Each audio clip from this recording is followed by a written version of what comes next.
Un mot sur la proposition de loi de Bruno Retailleau qui veut instaurer un service minimum obligatoire quitte à réquisitionner des grévistes. Ce sont des propositions que vous avez déjà portées, vous, depuis de nombreux mois. Est-ce que c'est le moment de remettre ce genre de propositions sur la table, selon vous? Est-ce que Bruno Retailleau a raison de le faire?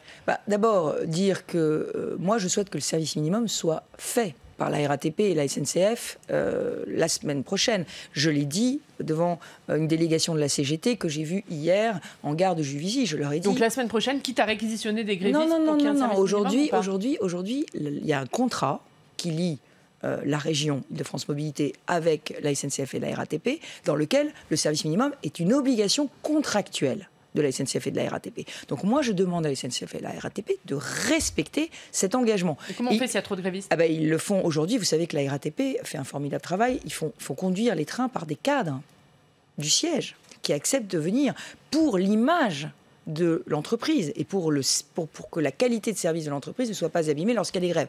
Donc il faut savoir qu'il y a un formidable travail qui est fait sur la base du volontariat pendant les grèves pour faire fonctionner le service minimum. Et moi, j'attends ce service minimum. Et si ce service minimum n'est pas fait, j'attends qu'on rembourse. Parce que la SNCF a remboursé lors de la dernière grève uniquement les usagers des grandes lignes. Il y a 4,5 millions de personnes qui prennent les transports en commun tous les jours en Île-de-France. Ils ont aussi le droit au remboursement si le service minimum n'est pas fait. Et puis, je pense qu'il est temps de négocier une loi sur le service garanti.